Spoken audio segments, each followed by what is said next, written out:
happen na Tarela doesn't know diplomacy. Ma'am, isang tanong lang kasi merong mga development ng administrasyon sa pag-appoint po ng spokesperson for maritime affairs. Katauhan po Yeah. ni Rogelio Villanueva Jr. Siya po siyang career diplomat at dati po siyang Coast Guard. Philippine Navy at dating Navy ba? Hindi Coast Guard? Navy po and Coast Guard officer. At ang kanya pong trabaho ay magkaroon po ng unified na messaging sa West Philippine Sea. Tapos tiyakin na mayroon pong diplomatic approach sa gitna po ng mga tensyon sa pinag-aagawang teritoryo. Now, meron pong spokesman sa Task Force WPS, si Tariela. Itong, anong tingin mo dito ma'am sa pag-appoint ng spokesperson on Maritime Affairs ng Department of Foreign Affairs sa ginagawa naman ni Tariela sa mga pinag-aagawang teritoryo? Nakikita niyo po ba ma'am that this will tone down the issue sa mga West Philippine Sea? Actually, maganda. Actually, alam mo yun, kasi DFA yan 'di ba? Sila naman talaga ang in charge when you talk about foreign relation, international relations, or even diplomatic relation with other countries, not just China. So, nasa kanila talaga ang bola when you talk about these things. Now, itong bagong maritime spokesperson ng DFA na inassign na Navy and Coast Guard at the same time, ngayon turned diplomat, na I think nakita ko rin yung kanyang background, may experience naman siya, and nakita ko rin yung itsura niya, very amiable, actually na maamo ang mukha. Alam mo, kailangan kasi maamo ang mukha kapag ano ka, spokesperson ka. Kailangan medyo may aura na maamo, medyo may itsura. Alam mo yon, yun yung dapat. Kasi spokesperson ka para pag tiningdang ka ng mga tao, nakikinig sila sa'yo at hindi sila naiirita. Kailangan yon, face value. In any case, this is a good move on the part of DFA para isa lang ang nagsasalita when you talk about maritime issues, especially critical issues and sensitive issue na tulad ng South China Sea. So, this is good as far as I'm concerned. Good move ng DFA. Now, ang tanong, ano ang signaling din ng DFA yung nababasa ko? Ang signaling ng DFA, sinasabi lang ng DFA, hello, Tari. We already have a maritime spokesperson. Can you please shut up? Because we already have someone who can actually articulate the position of the Philippines in the South China Sea or any kind of maritime issues. Na hindi lang naman South China Sea, marami pa. Kasi ang maritime issues, hindi lang yan South China Sea. Piracy, yung mga drugs na pwedeng ilagay dyan sa ating karagatan para i-traffic. Lahat, marami ang maritime issues. Hindi lang South China Sea. So, mayroon ka ng spokesperson. So, ang ibig sabihin, hey, Tari, try to shut up. Because, you know, we have an official DFA spokesperson on these matters. So, ang problema dyan, kung mag-shut up si Tariela. Because sa akin kasi, kung ako ang boss ni Tariela, sasabihin ko sa kanya, okay, ano ka na,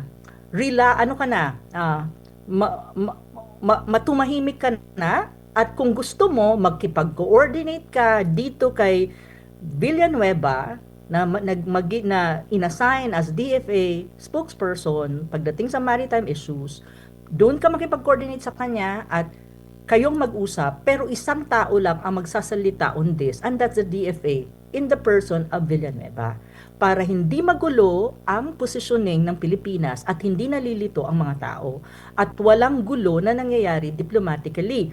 Kasi itong mga issues na to, kung anong position mo, it has to be delivered in a very diplomatic manner at hindi balahuraan at hindi bartagulan.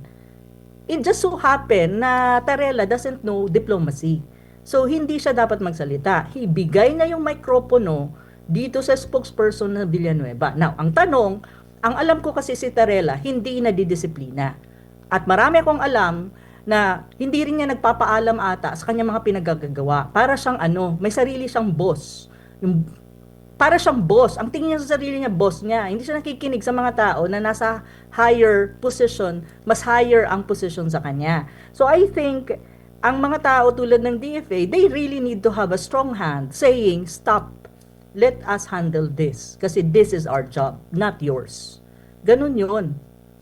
Opo, tsaka may mga tanong kasi ma'am, ang ating mga kababayan, Philippine government pa rin naman ang nagpapatakbo kay Tariela. Why not diretsahan na lang sabihan ng Yun na nga gobyerno. eh. Prangkahin na lang Kasi kung, o alam mo yon? alam mo, kung ako ang presidente, alam mo kung anong gagawin ko? Ia-assign ko siya dun sa, Sierra Madre. Dun ka maka-assign para maintindihan mo kung anong ibig sabihin ng diplomacy. You know? Kasi madali lang naman, di ba? Kung presidente katulad ni Marcos Jr., sasabihin mo lang naman na, tama na, okay? Tama na. Huwag ka nang magsalita, hayaan mo ang DFA. Kung may mga sasabihin ka ng mga ideas, course through the DFA. Kasi ang DFA nang bahala mag-articulate niya. Madali lang naman yun eh. Pero kasi, ang problema ni Terela, hindi rin talaga siya sumusunod sa mga upper, nasa higher position na mas mataas sa kanya. Kasi feeling niya, ewan ko, iba naman kasi ang boss niyan eh. Sinabi ko na sa inyo. Opo. Iba ang boss niyan, hindi Pilipinas ang boss niyan ata. Ewan ko ba? Kasi kung totoong Pilipinas ang boss niya, edi sana pinauubayan niya sa DFA yan. Kasi ang DFA, ang mga nasa DFA, trained diplomat yan. Alam nila kung paano gumamit ng mga lingwahe na you actually communicate your position pero you don't escalate and hindi siya inflammatory. May mga ano yan, that's why they're diplomats. It's precisely because they need to exercise yung mga trainings nila na, you calibrate your word. Like for example, yung nakita nyo kanina yung yung response ng DFA doon sa pagbaban ng 16 councilors sa municipality ng Kalayaan. 'Di ba nag-respond sila? That anong sabi well, of course approve yan ni Secretary Lazaro. Anong sabi ng DFA sa statement nila? Very very short, but actually very calibrated and very diplomatic. Anong sabi nila na with this response ng China, wala silang magagawa doon. Kumbaga kung i-interpret mo yon, ang sabi ng DFA, because that is the China's right as a sovereign state, which is true. Pero medyo kumambir sila sa second paragraph. Anong sabi ng DFA?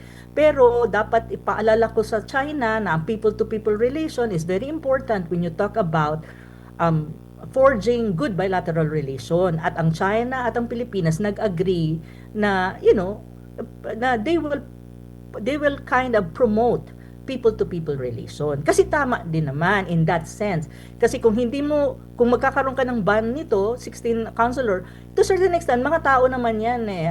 Well, they cannot go to China and all that. So, in a way, it falls down within the people-to-people relation. So, makikita mo, calibrated ang statement ng DFA in response to yung banning ng mga 16 municipality councilors ng China. Very calibrated, very professional, very diplomatic, which is the way we should respond if we want to be respected by the international community. But the problem is, kung may mga tulad ka ni Terela na ang ingay-ingay, ay Diyos ko, gusto ng salpakan, good luck Philippines! Pagtatawanan tayo lalo ng mga tao sa ibang bansa.